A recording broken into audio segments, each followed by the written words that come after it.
Welcome friends, M Singh फॉर्नेस YouTube channel पे आप लोगों का स्वागत है। बिहार दरोगा 2213 मुख्य परीक्षा के जितने भी कैंडिडेट हैं, सब ने अपनी कमर कस ली है क्योंकि एग्जामिनेशन में अब बहुत ही कम समय बचा हुआ है। जिनकी भी जो कमियां हैं उसको बूस्टअप करने में लगे हुए हैं। इसी कड़ी में हम लोगों ने जो एडू संधान के प्रैक्टिस सेट पर आधारित रैंडम सेट को शुरू किया था, उसके तहत पिछले सीरीज में 13 सेट आ चुके थे। आज आपके सामने 14वां सेट के साथ उपस्थित हैं, जो कि अनुसंधान के बिल्कुल लेटेस्ट सीरीज वॉल्यूम 3 पर आधारित है। यदि आप अनुसंधान से जुड़ना चाहते हैं तो इनके जो नंबर हैं उन पे कॉल कर सकते हैं और लाइव सेट से जुड़ सकते हैं बहुत ही मामूली दाम में। आज के सेट का जो कट ऑफ रखा गया है वो रखा गया है 80, यानी कि आप यू आर मेल हैं तो अब यदि आप 80 से कम करते हैं ऐसे सेट में तो आपका सिलेक्शन हो पाना बहुत मुश्किल है। आपको जी जान लगाना पड़ेगा। यदि आप एससी मेल हैं तो 75 में भी आपका काम चल जाएगा। वहीं यू आर फीमेल है तो 68 से आपको 70 के बीच में स्कोर करना पड़ेगा। तो चलिए बिना वक्त गवाए वीडियो को शुरू करते हैं। अंत में जरूर बताइएगा कि आज के सेट में आपने कितना स्कोर किया है।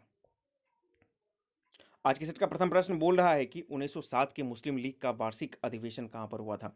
आपको पता है कि मुस्लिम लीग 1906 में गठित हुआ था ढाका में, और उसके बाद 1907 में जो है कराची में हुआ था, और फिर उसके बाद 1908 में अमृतसर में हुआ था। तो यहाँ पे पूछ रहा है 1907 में मुस्लिम लीग का वार्षिक अधिवेशन कहां पर हुआ था। ऑप्शन 20 का सही हो जाएगा। गांधी जी के सिद्धांत के अनुसार निम्न में से कौन सा एक कथन सही नहीं है। सत्याग्रह का उद्देश्य शत्रु को पराजित करना है, नहीं, यही आपका स्टेटमेंट गलत हो जाएगा। सत्याग्रह का शास्त्र जो है अहिंसा है, ये सही है। सत्याग्रह को अपने संकल्प में दृढ़ विश्वास होना चाहिए और सत्याग्रह को विरोधियों के प्रति द्वेष भाव नहीं रखना चाहिए। तो हमको यहाँ पे गलत स्टेटमेंट चूज करना है। तो दो का जो गलत स्टेटमेंट होगा सत्याग्रह के संबंध में वो यह कि सत्याग्रह का उद्देश्य शत्रु को पराजित करना है, यह सही नहीं है। वर्ष 1934 में किसके द्वारा कांग्रेस समाजवादी पार्टी का गठन किया गया था। कांग्रेस सोशलिस्ट पार्टी बहुत ही फेमस क्वेश्चन है। यह किया गया था 1934 में जयप्रकाश नारायण व आचार्य नरेंद्र देव। ऑप्शन सी इसका सही हो जाएगा। बीपीएससी में कई बार यह सवाल पूछा जा चुका है। निम्न में से कौन सा स्थल प्राग ऐतिहासिक चित्रकला के लिए प्रसिद्ध है। अजंता बाग, अमरावती या भीमबेटका। आपको पता है कि जो भीमबेटका है वहां से तैल चित्र प्राप्त हुए हैं और वो प्राग ऐतिहासिक चित्रकला का नमूना है। ऑप्शन डी इसका सही हो जाएगा। ऋग्वेद काल में जनता निम्न में से किस में मुख्यतः विश्वास करती थी। आपको पता है कि ऋग्वेदिक काल जो था कर्मकांडी काल था, ठीक है ना। तो वहां पे आपको वस्तुतः जो पूजा वगैरह होता था, कर्मकांड होता था, वही सब होता था। तो यहाँ पे देख लीजिए जो सर्वश्रेष्ठ ऑप्शन बनता है वो ऑप्शन ए बनता है, बलि एवं कर्मकांड, ठीक है। नव नालंदा महाविहार किसके लिए विख्यात है। आपको पता है कि जो प्राचीन नालंदा विश्वविद्यालय था उसका विध्वंस बख्तियार खिलजी के द्वारा किया गया था। फिर वहां पर बिहार सरकार के द्वारा नव नालंदा महाविहार की स्थापना की गई है। तो वो किसके लिए विख्यात है, वो हो जाएगा आपको पाली अनुसंधान केंद्र। ऑप्शन सी इसका सही हो जाएगा। अब है आपको समाधि मरण किस दर्शन से संबंधित है। बौद्ध, जैन, योग या लोकायत। आपको पता है कि जैन धर्म में जब लोग अपना प्राण त्यागते हैं उनमें एक परंपरा है कि समाधि लेकर के अंतिम समय में करते हैं, ठीक है ना। तो इसका संबंध जो हो जाएगा समाधि मरण, वो जैन धर्म हो जाएगा। Option B. किस अभिलेख से ज्ञात होता है कि स्कंदगुप्त ने हूणों को पराजित किया था। आपको पता है कि जो भित्री अभिलेख है, भित्री स्तंभ अभिलेख है जो, वो स्कंदगुप्त से संबंधित है। स्कंदगुप्त से उसी में हूणों को पराजित करने का जो है जानकारी मिलता है। ऑप्शन हम लोग देख लेते हैं कौन सा ऑप्शन बनता है। मंदसौर, प्रयाग, भित्री जूनागढ़ या जूनागढ़। तो इसका सही उत्तर हो जाएगा आपको भित्री एवं जूनागढ़। ये स्कंदगुप्त से इसका संबंध हो जाएगा। वहीं सीधे आपको गिरनार वाला हो जाएगा, गिरनार जूनागढ़, तब हो जाएगा वो वहाँ आपका गिरनार और जूनागढ़ का हो जाएगा आपको रुद्रदामन प्रबंध से, प्रथम से, ठीक है ना। ये हो जाएगा आपको रुद्रदामन प्रथम से। लेकिन भित्री एवं जूनागढ़ का जो ये अभिलेख है इसका संबंध हो जाएगा आपको स्कंदगुप्त से, जिसमें हूणों के पराजय का उल्लेख मिलता है। निम्नलिखित में से कौन सा जहांगीर चित्रकारी थे। मतलब निम्न में से कौन सा जहांगीर के शासनकाल में जो संबंध है चित्रकार थे। देखिए अबू शमद जो है अकबर के समय का हो जाएगा, और मीर सैयद अली ये भी अकबर के समय हो जाएंगे। लेकिन अबुल हसन और अका राजा ये दोनों किसके हो जाएंगे, तो जहांगीर के समय हो जाएंगे, ठीक है। तो इसका सही उत्तर हो जाएगा 2 एवं 3। कहां पर है, ऑप्शन 20 का सही हो जाएगा। जितने भी मेंस के कैंडिडेट हैं मध्यकालीन भारत, ठीक है ना, और खासकर जो अकबर सल्तनत और अकबर, इसको बहुत अच्छे से पढ़िएगा। 3 क्वेश्चन, 3 से 4 क्वेश्चन यहाँ से रहेंगे। खाली आपको मतलब कि मुगल कालीन और सल्तनत कालीन से आपको 3 से 4 क्वेश्चन रह सकते हैं, ठीक है। अगला देख लेते हैं हम लोग।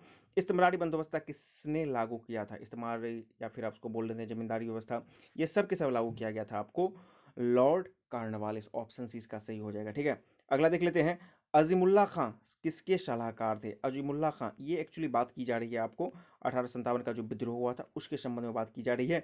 तो उस समय जो नाना साहब थे, आपको पता है नाना साहब कहां पर थे, तो कानपुर में। तो उनके सहायक जो थे ये अजीमुल्ला खान हो जाएंगे, ठीक है। अगला देख लेते हैं। निम्नलिखित में से कौन सा गैस समूह ग्रीन हाउस गैस प्रभाव में योगदान देता है। 4 ऑप्शन है। अमोनिया, ओजोन तो नहीं होगा, कार्बन मोनोऑक्साइड और सल्फर डाइऑक्साइड ये भी नहीं होगा, ठीक है ना, सल्फर नहीं होता है। कार्बन टेट्राफ्लोराइड और नाइट्रस ऑक्साइड होगा, लेकिन कार्बन टेट्राफ्लोराइड नहीं होगा, यहाँ पे CFC होता तब होता है। तो ऑब्वियसली हमारा एक ही ऑप्शन बनता है, कार्बन डाइऑक्साइड और मीथेन, यही जो है आपका ऑप्शन डी, ये ग्रीन हाउस गैस में योगदान देता है। क्लोरोजोना प्रोटोकॉल का संबंध किससे है? ये 17 मेंस में ये सवाल पूछा जा चुका है। तो क्लोरोजोना का संबंध हो जाएगा आपको जैव सुरक्षा के संबंध में, ऑप्शन इसका सही हो जाएगा।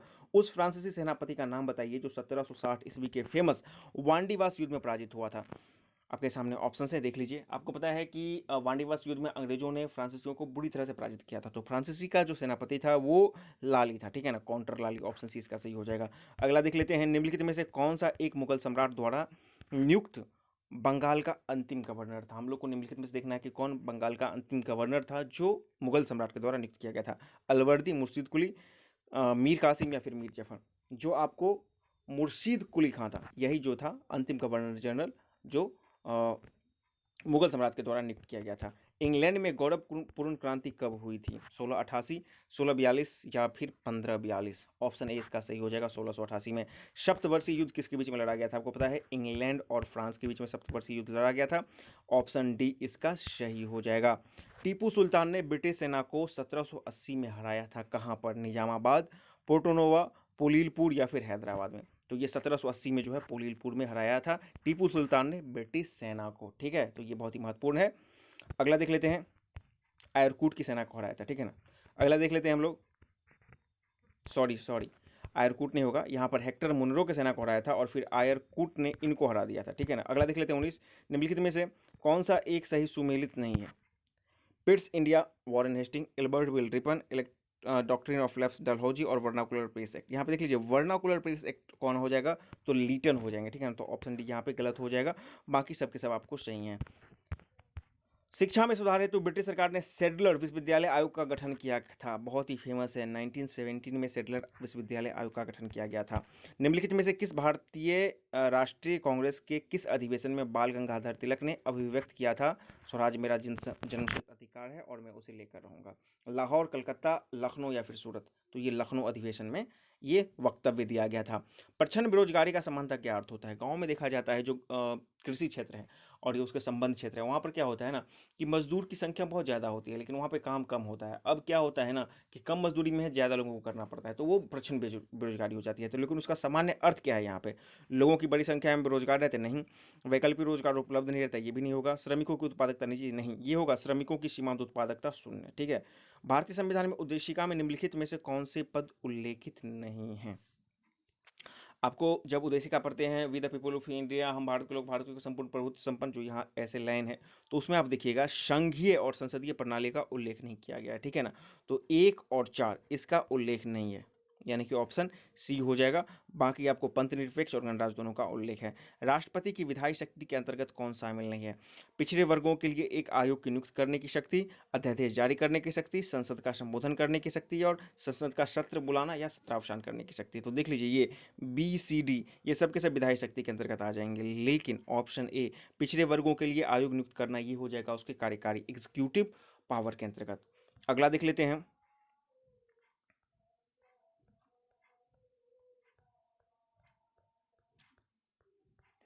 प्रश्न संख्या 25।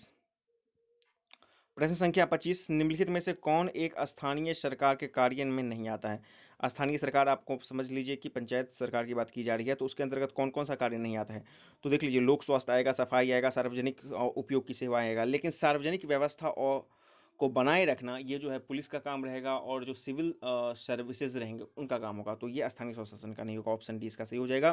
कैग की टीका टिप्पणी पर उचित कार्रवाई करने का अंतिम जिम्मेवारी किसे है? कैग के नियुक्ति राष्ट्रपति द्वारा की जाती है, कैग अपना रिपोर्ट राष्ट्रपति को सौंपता है और राष्ट्रपति फिर उसको संसद के पटल पर रखवाते हैं और उनका जो भी रिपोर्ट होता है उस पर टीका टिप्पणी करने का अधिकार सिर्फ और सिर्फ संसद को रहता है। अगला देख लेते हैं, भारतीयों ने वर्ष 1947 में सार्वभौम सत्ता पाने की योजना निम्नलिखित में से किस नाम से जानी जाती है? बहुत ही फेमस है, आपको पता है, जो आपको माउंट बेटन योजना थी, ठीक है ना, उसी के आधार पर क्या हुआ था, सत्ता का हस्तांतरण हुआ था। तो ऑप्शन बी इसका सही हो जाएगा। अगला देख लेते हैं, देश का सबसे बड़ा राष्ट्रीय ध्वज कहाँ पर फहराया गया है? एक्चुअली में ये करंट का सवाल है और ये हाल ही में ये घटना घटी थी। तो ये घटा था आपको लद्दाख में जो है सबसे लंबा तिरंगा फहराया गया था। यहाँ पे देख लेते हैं, मिलान करना है। सरपंच, सरपंच क्या हो जाएंगे? तो सरपंच हो जाएंगे आपको ग्राम पंचायत, ठीक है ना। चेयरमैन, चेयरमैन कौन होंगे? तो म्युनिसिपल कॉर्पोरेशन। मेयर म्युनिसिपलिटी में होते हैं, और काउंसलर वार्ड, वार्ड हो जाएगा। तो इस आधार पर देख लीजिए 2 1 4, एक्चुअली ये 3 होना चाहिए। 2 1 3 4, और ये 4 होना चाहिए। देख लेते हैं 2 1 3 4 कहाँ पर है? 2 1 3 4, ऑप्शन सी शायद बन रहा है, ऑप्शन, ठीक है ना। अगला देख लेते हैं, 1 जनवरी 2015 को कौन सी नई संस्था स्थापित की गई थी? आपको पता है कि नीति आयोग का ट्रांसफॉर्मेशन किया गया था। ऑप्शन ए इसका सही हो जाएगा। इनमें से किसने कहा था कि दल प्रणाली लोकतंत्रात्मक शासन व्यवस्था के लिए अपरिहार्य है? Edmund work, Abraham Lincoln, Whedon work, या फिर सावरकर? ये कहा गया था आपको एडमंड वर्क के द्वारा कि दल प्रणाली लोकतंत्रात्मक शासन व्यवस्था के लिए अपरिहार्य है। अगला देखें हम लोग, जिला परिषद का एक सदस्य का चुनाव होता है कितने सदस्य की जनसंख्या पर? मतलब जैसे आपको पता है कि पंचायत का गठन होता है 5,000 की जनसंख्या पर, तो जिला परिषद के एक सदस्य का चुनाव जो होता है कितनी जनसंख्या पर होता है? 50,000, ऑप्शन सी इसका सही हो जाएगा। भारतीय संविधान की 9वीं अनुसूची कब जोड़ी गई थी? प्रथम संविधान संशोधन के द्वारा ही जो है 9वीं अनुसूची को जोड़ा गया था। ऑप्शन ए इसका सही हो जाएगा। निम्नलिखित में से कौन लोकसभा के अध्यक्ष पर कभी नहीं रहे? बेसिकली एसआई में पूछा जाता है कि आपको राष्ट्रपति उपराष्ट्रपति का कर्म 3-4 मिलाना होता है, प्रधानमंत्री उप प्रधानमंत्री का। तो यहाँ पे इस बार थोड़ा सा चेंज करके इसी तरह का पैटर्न, ये लोकसभा के अध्यक्ष की बात की जा रही है। तो यहाँ पे देख लीजिए, जो के.वी. सुंदरम थे, ये कभी भी लोकसभा के अध्यक्ष नहीं रहे हैं। ये रहे आपको द्वितीय चुनाव आयुक्त रहे हैं। बाकी आपको जी.एस. ढिल्लों, बलराम भगत और हुकुम सिंह, ये सब के सब लोकसभा के अध्यक्ष हो जाएंगे। समाजशास्त्र अपनी व्यक्तिगत परेशानियों एवं सामाजिक मुद्दों के बीच की श्रृंखला एवं संबंधों को उजागर करने में सहायक है। यह विचार किस समाजशास्त्री ने दिया था? के देसाई, बेंजामिन वाइल्ड ने, सी राइट मिल्स ने, और माल्थस मिल्स ने? तो ये जो दिया गया था कि व्यक्तिगत परेशानी एवं सामाजिक मुद्दों के बीच श्रृंखला स्थापित करने का उजागर करने में सहायक है, ये दिया था सी राइट मिल्स के द्वारा दिया गया था समाजशास्त्र के विषय में। फर्ड चित्रकला का संबंध किस राज्य से है? आपके सामने यहाँ पर ऑप्शन है राजस्थान, कर्नाटक, जम्मू कश्मीर या उड़ीसा। इसका सही संबंध हो जाएगा राजस्थान से। अंतरिक्ष योजना कब लागू की गई थी? देखिए इसरो का 1969 हो जाएगा, लेकिन अंतरिक्ष योजना का हो जाएगा तो 1972 हो जाएगा। 2011 जनगणना के अनुसार कहाँ कोई अनुसूचित जनजाति यानी कि एसटी निवास नहीं करती है? दिल्ली, पुडुचेरी, चंडीगढ़, इनमें से कोई नहीं। इसका सही उत्तर हो जाएगा ऑप्शन डी, इनमें से कोई नहीं। अगले प्रश्न की तरफ हम लोग चलें। Tata institute of fundamental research कहाँ पर है? बहुत फेमस है। कहाँ पर है? आपको मुंबई हो जाएगा। और सस्ती मुद्रा का अर्थ क्या होता है? देख लेते हैं। ब्याज की कम दर, बचत का निम्न स्तर, निम्न जीवन स्तर, या आय निम्न स्तर? देखिए सस्ती मुद्रा यहाँ पर जो ऑप्शन है उसके अकॉर्डिंग तो यही होगा कि आपको ब्याज का कम दर, ऑप्शन ए इसका सही हो जाएगा। ठीक है, अगले प्रश्न की तरफ हम लोग चलते हैं।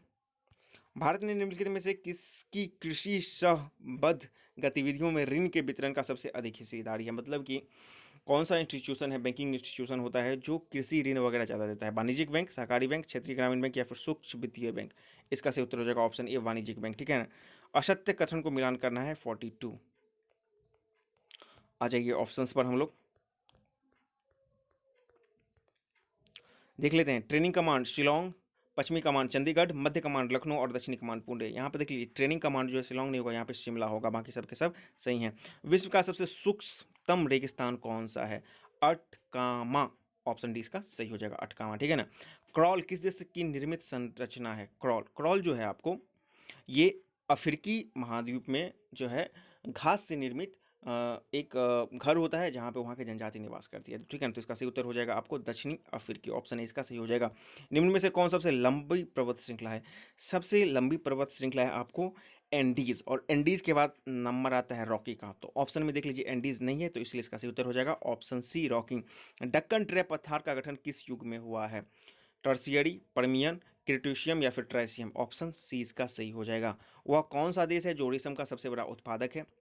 ऑब्वियसली चीन इसका सही उत्तर हो जाएगा, ऑप्शन बी। बिहार का अधिकांश क्षेत्र आच्छादित है किस मिट्टी से? आपको पता है कि बिहार में नदियों का एक बहुत ज़्यादा प्रवाह तंत्र है, तो ऑब्वियसली जो मिट्टियाँ होंगी वो क्या होंगी? कच्छाड़ी मिट्टी होंगी। ऑप्शन बी इसका सही हो जाएगा। निम्नलिखित में से किसके मध्य की औसत दूरी एक खगोलीय इकाई कहलाती है? बृहस्पति, सूर्य, सूर्य चंद्रमा पृथ्वी, सूर्य या चंद्रमा पृथ्वी? सूर्य और पृथ्वी के बीच में। ब्राजील के पठार के घास मैदानों को क्या कहते हैं? पेम्पोस, कैंपोज, वेल्ड, या फिर डाउन्स? देख लीजिए पेम्पोस तो अर्जेंटीना को कहते हैं, ठीक है ना। डाउन्स ऑस्ट्रेलिया हो जाएगा, वेल्ड हो जाएगा साउथ अफ्रीका, और कंपोज हो जाएगा ब्राजील। ठीक है, ऑप्शन बी इसका सही हो जाएगा। Downs Australia, Campos Brazil, velds आपका साउथ अफ्रीका और पैम्पॉस अर्जेंटीना हो जाएगा, ठीक है ना। तो यहाँ पे हमको कंपोज पूछ रहा है तो ब्राज़ील हो जाएगा। पाक जल डमरू मध्य कहाँ पर स्थित है? आपको पता है कि भारत और श्रीलंका के मध्य में, ऑप्शन ए इसका सही हो जाएगा। निम्नलिखित खनिज अयस्क निक्षेपों में से कौन-सा दंडकारण्य प्रदेश, दंडकारण्य आपको पता है कि यहाँ पर क्या छत्तीसगढ़, तो छत्तीसगढ़ में मिलता है। बॉक्साइट, लोहा, कोयला या फिर तांबा, बॉक्साइट इसका सही हो जाएगा। ITCZ का अभिप्राय क्या है? आपके सामने 4 ऑप्शन है, इत्मीनान से देख लीजिए। इस प्रश्न का सही उत्तर हो जाएगा आपका अंत उष्णकटिबंधीय अभिसरण क्षेत्र, ऑप्शन डी इसका सही हो जाएगा। भारत के उत्तर पश्चिमी भाग में शीत ऋतु में वर्षा का प्रमुख कारण क्या है? 2446 मेंस में ये क्वेश्चन पूछा जा चुका है। इसका सही उत्तर हो जाएगा आपको पश्चिमी विक्षोभ, ठीक है ना। उत्तर पश्चिमी भाग में शीत ऋतु में पश्चिमी विक्षोभ, ठीक है। निम्नलिखित में से कौन सा युग्म सही नहीं है? भाखड़ा नंगल, सतलुज, सरदार सरोवर नर्मदा, नागार्जुन गोदावरी और हीराकुंड महानदी। यहाँ पे देख लीजिए नागार्जुन जो हो जाएगा वो कृष्णा पर हो जाएगा। मालाबार तट किसके बीच में अवस्थित है? गुजरात, गोवा, गंगा डेल्टा कन्याकुमारी, नेल्लौर कन्याकुमारी एवं गोवा कन्याकुमारी। देख लीजिए नॉर्मली मालाबार तट जो होता है मंगलुरु से लेकर के कन्याकुमारी तक होता है, लेकिन यहाँ पे कोई ऑप्शन है ही नहीं, ठीक है ना। तो इसलिए इसका हम जो ऑप्शन मारेंगे वो मारेंगे गोवा से कन्याकुमारी। अब गोवा से मंगलुरु तक को कनाडा और फिर मंगलुरु से लेकर के कन्याकुमारी तक को मालाबार कह देंगे। तो इसलिए चूंकि ऑप्शन है इसलिए हम गोवा से कन्याकुमारी मानेंगे। अब किसी के दिमाग में आ रहा होगा नेल्लौर और कन्याकुमारी, देखिए नेल्लौर आंध्र प्रदेश में हो जाएगा और आंध्र प्रदेश कहाँ पर हो जाएगा? तो पूर्वी तट पर हो जाएगा, तो ऑब्वियसली नेल्लौर और कन्याकुमारी नहीं होगा। अगला देख लेते हैं, वृहत हिमालय अर्थात हिमाद्री के पूर्वी छोर पर जो है कौन सा चीज स्थित है, ठीक है ना। गारो पहाड़ी, नंगा पर्वत, खासी पहाड़ी या नामचा वर्मा। जो पूर्वी हिमालय है, पूर्वी छोर है हिमालय का, उसको 720 किलोमीटर में फैलाव है और उसके पूर्वी छोर पर जो है नामचा वर्मा है और ये अरुणाचल प्रदेश वगैरह में इसका पहाड़ कहा जाता है, ठीक है ना। बारहमासी नदियाँ जो आपको 12 महीना बहती है, उसमें नदी में पानी कहाँ से आता है? वृष्टि, बर्फ, आकाश की ज़मीन से, तो उसमें बर्फ पिघलने से 12 मासा पानी रहता है, जैसे गंगा 12मासी नदी है। निम्न में से कौन दक्षिण कोरिया की मुद्रा है? 4 ऑप्शन है, इत्मीनान से देख लीजिए। तो दक्षिण कोरिया की जो मुद्रा हो जाएगी वो हो जाएगी वॉन, डॉलर यूएसए का हो जाएगा, पाउंड कहाँ पर हो जाएगा? इंग्लैंड का हो जाएगा और येन कहाँ पर हो जाएगा? जापान पे हो जाएगा। भारतीय प्रक्षेपास्त्र कार्यक्रम के अंतर्गत पृथ्वी प्रक्षेपास्त्र का प्रथम परीक्षण कब किया गया था? जो इंटीग्रेटेड मिसाइल टेक्नोलॉजी है उसके अंतर्गत किया गया था पृथ्वी का प्रथम प्रक्षेपण 1988 में किया गया था। विश्व जनसंख्या दिवस प्रत्येक वर्ष कब मनाया जाता है? आपको पता है कि 11 जुलाई को मनाया जाता है। और केंद्रीय खाद्य प्रौद्योगिकी अनुसंधान संस्थान कहाँ पर स्थित है? हैदराबाद, मसूरी, नई दिल्ली या फिर लखनऊ? मसूरी इसका सही उत्तर। अगले प्रश्न की तरफ हम लोग चलेंगे। अब आइए यहाँ से हमको मैथ का प्रश्न शुरू हुआ है। किसी नगर की जनसंख्या जो है आपको 7000 है, यदि जनसंख्या प्रतिवर्ष 7.14% से बढ़ जाती है तब एक वर्ष बाद इसकी नगर की जनसंख्या क्या होगी? बहुत सिंपल है, एक वर्ष के बाद ही हमको पूछ रहा है, तो एक वर्ष मतलब 7000 का हमको 7.14% निकाल लेना है, ठीक है ना। तो लगभग ये आपको 400-500 के आसपास आ जाता है, 498 समथिंग आता है, तो इसका सही उत्तर हो जाएगा 7500। अच्छा, आप देखिएगा 7.14 को हम कैसे लिख सकते हैं? 1/14 को अभी आप भाग दीजिएगा 1/14 से, तो लगभग 7.14 के आसपास आएगा, ठीक है। तो लगभग आपको 7500 आंसर इसका सही हो जाएगा, यानी कि 63 का जो सही उत्तर हो जाएगा आपका हो जाएगा ऑप्शन सी इसका सही हो जाएगा 63 का। अगले प्रश्न की तरफ चलते हैं।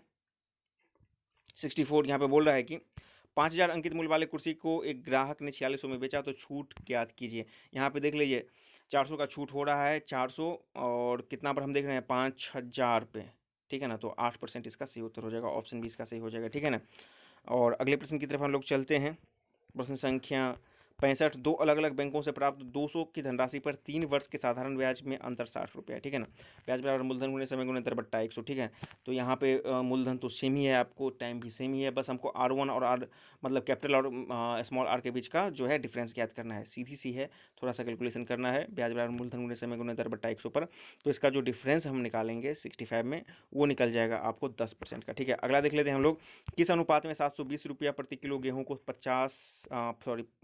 570 रुपये प्रति किलो गेहूं में मिलाया जाए ताकि 630 रुपया मिले? तो ऑब्वियसली बहुत आसान है, 720 570 और यहाँ पे 630 करेंगे, इसको घटा के यहाँ पे, इसको घटा के यहाँ पे, दोनों को हम लोग अनुपात में निकाल लेंगे, तो 66 का जो हमारा सही उत्तर आ जाएगा वो हो जाएगा 2:3, यानी कि ऑप्शन बी इसका सही हो जाएगा। अगला देख लेते हैं हम लोग, यदि दो संख्याओं का योग उसके अंतर का 3 गुना है, एक्स प्लस वाई जो है उसके अंतर x माइनस वाई का जो है क्या है, ये 3 गुना है, ठीक है ना।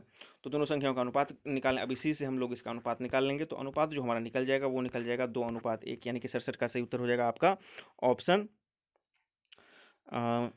सी हो जाएगा, ठीक है ना। अगला देख लेते हैं हम लोग 68, एक क्रिकेट खिलाड़ी की 8 पारियों का औसत कुछ है। अब कुछ है तो हम मान लेते हैं कि 8 का औसत क्या है, x है 8 पारी का। 9वीं पारी में उसने 100 रन बनाए, तब उसका औसत 9 रन बढ़ जाता है, यानी कि 9वीं पारी में उसका औसत कितना हो जाएगा, 8 गुने 9, ठीक है ना। और ये कितना का हो जाएगा, 9 पारी का, और 8x प्लस 100। अब इसको आप सॉल्व कीजिएगा, ठीक है ना। तो x का आपको वैल्यू निकालना है, तो 68 का जो सही उत्तर हो जाएगा आपका, वो हो जाएगा आपको 28 निकल जाएगा, ठीक है ना, x का वैल्यू, यानी कि पूर्व के 8 पारी का आपको औसत 28 निकलेगा। अगला देख लेते हैं। एक निश्चित आदमियों की संख्या एक काम को 30 दिन में कर सकता है। यदि 5 आदमी और बढ़ा दिया जाए तो काम 10 दिन में पूरा हो जाता है। प्रारंभ में कार्य में संलग्न व्यक्तियों की संख्या कितनी होगी। MDH फार्मूला जो आपको पता है ना, M1D1 H1, इसी फार्मूला पर हम लोग सेट करेंगे M2D2 H2, ठीक है। तो x का जो वैल्यू आ जाएगा हमारा, बहुत आसान है, पहले हम x मानेंगे और बाद में हम लोग क्या कर लेते हैं कि 5 और आदमी बढ़ा देते हैं, x प्लस 5 इस तरफ मान लेंगे, ठीक है ना। इसको हम लोग कितना दिन में, 30 दिन में करते हैं, इसको हम लोग 10 दिन में करते हैं, हमको x का वैल्यू निकालना है। तो 69 का जब हम कैलकुलेशन करेंगे तो हमारा जो वैल्यू आ जाएगा वो आ जाएगा 10, ठीक है। अगला देख लेते हैं। समान क्षमता वाले 9 नल, समान क्षमता वाले 9 नल पानी के एक टैंक को 20 मिनट में भर सकता है। 15 मिनट में टैंक को भरने के लिए समान क्षमता वाले कितने नलों की संख्या आवश्यकता है। तो MDH भर, इसको भी हम लोग करेंगे, ठीक है ना। समान क्षमता वाले 9 टैंक हैं, उसको कितना देर में, 20 मिनट में भरता है, तो 15x, ठीक है ना। तो इसका जो सही उत्तर हो जाएगा 70 का, वो हो जाएगा आपका ऑप्शन बी हो जाएगा, यानी कि 12 आ जाएगा, ठीक है। अगला देख लेते हैं।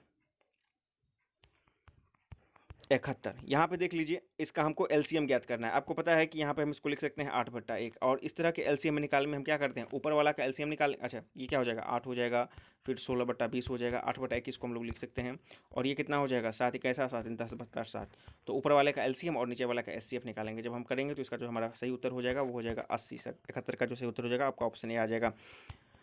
जब एक संख्या को 387 से भाग दिया जाता है तो शेषफल 64 प्राप्त होता है। उसी संख्या को 13 से भाग दिया जाता है तो शेषफल कितना प्राप्त होगा। तो आपको 64 में 13 से भाग दे देंगे, जो शेषफल प्राप्त होगा वही इसका उत्तर हो जाएगा। ये ट्रिक है। तो इसका जो सही उत्तर हो जाएगा 72 का हो जाएगा आपको ऑप्शन बी 12, ठीक है ना। अगला देख लेते हैं 73। यहाँ पे देख लीजिए, a² - b² के फॉर्म में इसको तोड़ेंगे, a+b इंटू a-b, ठीक है ना। तो फाइनली उत्तर हमारा हो जाएगा 5, ठीक है। अगला देख लेते हैं। धातु के 3 ठोस गोला, ठीक है ना, धातु का 3 ठोस गोला है और जिसका कि व्यास आपको 6, 8 और 10 है, जिसे पिघला करके ठोस गोला के रूप में ढाला गया है। नए गोले का व्यास क्या होगा, देख लीजिए, सिंपली है, मतलब कि 4/3 πr³ जो गोला का जो पूरा आयतन हो जाएगा, ठीक है ना। तो बड़ा वाला का हमको पहले r निकलेगा 4/3 πr³ से, ये 4/3 πr³, ठीक है ना, ये बड़ा वाला, ठीक है ना। अब यहाँ पर 4/3 पाई, ठीक है ना। अब r³ यहाँ पे क्या क्या हो जाएगा, R1 plus R2 plus R3, जो मतलब कि 6, 10 और 16, इसको पूरा हम लोग कर लेंगे। तो 74 का जो उत्तर आ जाएगा आपका ऑप्शन डी आ जाएगा, ठीक है। हमको 6 निकलेगा, उसका क्या निकलेगा, R निकलेगा, और व्यास हमको ज्ञात करना है तो दुगुना कर देंगे तो 12 सेंटीमीटर निकलेगा। यहाँ पे प्लस माइनस सबको आपस में चेंज करना है और इसका उत्तर निकालना है। तो 75 का जो हमारा उत्तर निकलेगा वो बी निकलेगा, 13 निकलेगा, ठीक है। अमित पश्चिम दिशा की ओर 20 मीटर चलता है, दाएं मुड़ता है 30 मीटर चलता है। पूरब यानी कि पश्चिम दिशा की ओर कितना चला, 20 मीटर चला, दायां मुड़ा 30 मीटर चला, और फिर दायां मुड़ करके 20 मीटर चला। अब वो प्रारंभिक स्थान से कितना दूरी है, तो देख लीजिए 30 मीटर हो जाएगा। तो इसका जो सही उत्तर हो जाएगा आपका ऑप्शन सी हो जाएगा, 76 का। अगला देख लेते हैं हम लोग कि एक व्यक्ति ने अपने साथ आ रहे लड़के का परिचय देते हुए कहा कि ये मेरी पत्नी की पुत्री का पुत्र है, सॉरी, ये मेरे पत्नी की पुत्री के पिता का पुत्र है। वो लड़का उस व्यक्ति का क्या है, बेसिकली वो अपने ही बेटे के बारे में बता रहा है, ठीक है ना। तो वो व्यक्ति क्या हो जाएगा, इसका पुत्र हो जाएगा। 77 का सही उत्तर हो जाएगा आपका ऑप्शन बी हो जाएगा। अगला देख लेते हैं हम लोग। यदि आगामी कल के 3 दिन बाद 15 जून पड़ता है जो शुक्रवार है, तो इस महीने की अंतिम तारीख को कौन सा दिन पड़ेगा, ठीक है ना। 15 दिन का यहाँ पे डिफरेंस हो रहा है, ठीक है ना। 15 दिन में करेंगे यानी कि उसमें हम 7 से भाग देंगे तो एक डिफरेंस बनेगा। तो यहाँ पे शुक्रवार है तो शुक्रवार के बाद एक बार क्या हो जाएगा, शनिवार। 78 का सही उत्तर हो जाएगा आपका ऑप्शन डी हो जाएगा। अगला देख लेते हैं। यहाँ पे देखिए कि 64 में से 36, यहाँ पे देखिए कितना का डिफरेंस जा रहा है। 14 में से 6 गया तो यहाँ पे 8, और ये हो गया आपका 5 28, ठीक है ना। फिर आप 14, फिर यहाँ पे 7, इस तरह से हमको किया जा रहा है, ठीक है ना। मतलब इसी तरह से आपको फिर यहाँ पे 7 का कितना हो जाएगा, 3.5 हो जाएगा, घटाया जा रहा है। तो यहाँ पे कितना होगा, तो यहाँ पे इस पैटर्न को हम लोग से फॉलो करेंगे तो 79 का जो सही उत्तर हो जाएगा आपका 79 का जो सही उत्तर हो जाएगा वो हो जाएगा आपका, इधर है उत्तर, ठीक है ना। और देख लेते हैं।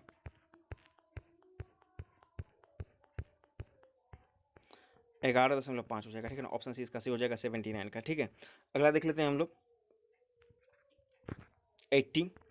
यहाँ पे देखना है कि ये विकल्प जो है किसको निरूपित करता है, ठीक है ना?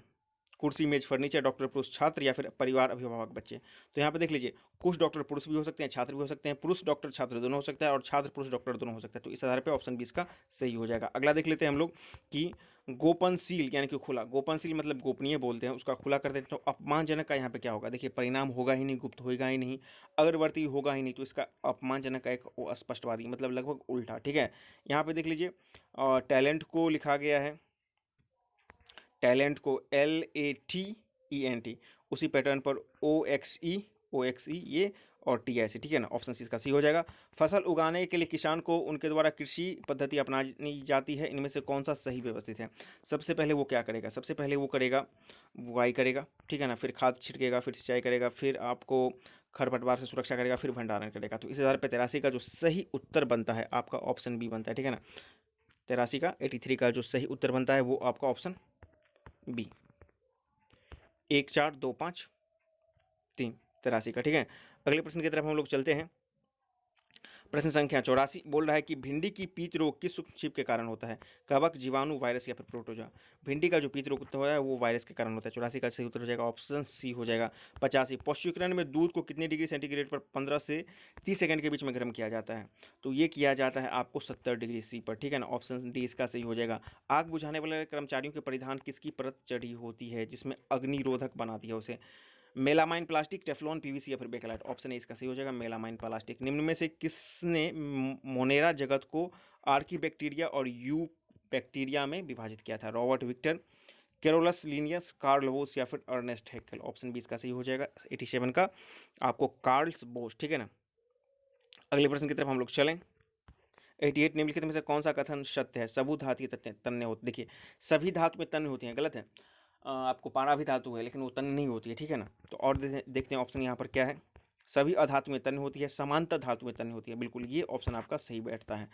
एक टेरापोल किस प्रकार प्रक्रम के द्वारा वयस्क में विकसित होता है? देखिए, जो मेंढक का जीवन काल होता है वो 3 पद्धति में होता है, ठीक है ना? टेरापोल उसका एक्चुअली लार्वा होता है, ठीक है ना? तो टेरापोल से जो वयस्क बनने का प्रक्रिया होता है वो कायांतरण होता है। ऑप्शन ए इसका सही हो जाएगा। निम्न में से कौन सा यौगिक का गुणधर्म नहीं है? तत्व क्रिया करके नए यौगिक का निर्माण करता है, नए प्रकार पदार्थ का संगठन सदैव अस्थायी होता है, नए पदार्थ के गुणधर्म पूरी तरह से भिन्न होते हैं। जैसे कि आपको हाइड्रोजन और ऑक्सीजन दोनों से मिलकर के जल बनता है, तो जल का गुण बिल्कुल हाइड्रोजन ऑक्सीजन दोनों से भिन्न होता है। और यहाँ पे क्या बोल रहा है? घटकों को भौतिक विधियों द्वारा सुगमता से पृथक किया जा सकता है? नहीं, यौगिक के घटकों को आप सुगमता से पृथक नहीं कर सकते हैं भौतिक विधि द्वारा, तो ऑप्शन डी आपका गलत हो जाएगा। किसी तत्व के परमाणु के n कोष में कुल इलेक्ट्रॉनों की संख्या कितनी होगी? KLMN, ठीक है ना? 2 8 18 और क्या होगा यहाँ पे 32 होगा, 2n², ठीक है ना? ये 4 है तो 2n² आप 16 का 32, ठीक है ना? तो इसका सही उत्तर हो जाएगा ऑप्शन सी। अगला देख लेते हैं, निम्न में से किस अंग का अंगदान दाता के जीवित रहने पर ही किया जाता है? गुर्दा यानी कि किडनी, अग्नाशय, दिल या फिर अस्थि मज्जा? तो गुर्दा, ऑप्शन इसका सही हो जाएगा। ठोस के तापमान को बढ़ने से उसके कणों की गतिज ऊर्जा क्या होगी? घटेगी, बढ़ेगी या नियत रहेगी? ऑब्वियसली गर्म करेंगे तो उसकी गतिज ऊर्जा जो बढ़ जाएगी, ठीक है ना? आंतरिक कणों का। ऑप्शन बी इसका, ऑप्शन सी इसका सही हो जाएगा 93 का, ठीक है। अगला देख लेते हैं, शुष्क बुझा हुआ चूना पर क्लोरीन की क्रिया से किस पदार्थ का निर्माण होगा? संगमरमर, विरंजक चूर्ण, प्लास्टर ऑफ पेरिस या फिर बेकिंग सोडा? विरंजक चूर्ण बन जाएगा। निम्न में से किस प्रक्रिया द्वारा संक्षारण से सुरक्षा नहीं किया जा सकता है? मिश्र धातु बनाकर, क्रोमियम लेपन, एनोडीकरण या फिर वेल्डिंग? वेल्डिंग एक दूसरी प्रक्रिया है, उसके द्वारा संक्षारण से रोधन नहीं किया जाता है, बल्कि दो पदार्थों को जोड़ा जाता है, दो धातुओं को जोड़ा जाता है। तो ऑप्शन इसका सही हो जाएगा।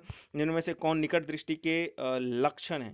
अभिनेत्र लेंस की फोकस दूरी का अत्यधिक हो जाना, नेत्र गोलक का लंबा हो जाना, निकट की वस्तुओं को सुस्पष्ट देख पाना। आपको पता है कि निकट दृष्टि में व्यक्ति निकट की दृष्टि मतलब की वस्तु को दिख पाता है लेकिन दूर की वस्तु को नहीं देख पाता है। तो इसका जो लक्षण हो जाएगा वो हो जाएगा ऑप्शन ए, अभिनेत्र लेंस की फोकस दूरी का अत्यधिक हो जाना। ऑप्शन ए इसका सही हो जाएगा, ठीक है ना? अगला देख लेते हैं 97,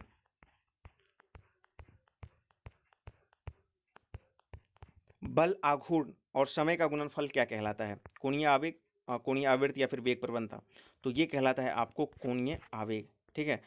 ऊष्मा के यांत्रिक तुल्यांकन के मान की खोज किसने की थी? वोल्टा, फैराडे, आइंस्टीन या फिर जूल? ऊष्मा के यांत्रिक तुल्यांकन के मान की खोज जेम्स प्रोसेटल जूल ने की थी। हमारे मस्तिष्क में ध्वनि का संवेदना लगभग कितने सेकंड तक रहता है? 10.10 सेकंड के साथ, ठीक ठीक है ना? तो इसका जो सही उत्तर हो जाएगा ऑप्शन बी हो जाएगा 0.1 second, option B. Manganese manganese किन धातुओं का मिश्र धातु है? इत्मीनान से आप लोग देख लीजिए। तो मैंगनीज जो हो जाएगा कॉपर और निकेल का मिश्र धातु हो जाएगा। इस प्रकार आपने 100 प्रश्नों का एक बेहतरीन सेट देखा है।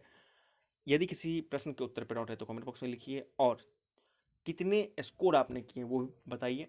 चैनल पे नहीं तो चैनल को सब्सक्राइब करें, वीडियो को अधिक से अधिक लाइक और शेयर करें और हमारा सपोर्ट बरकरार रखें। Thank you very much.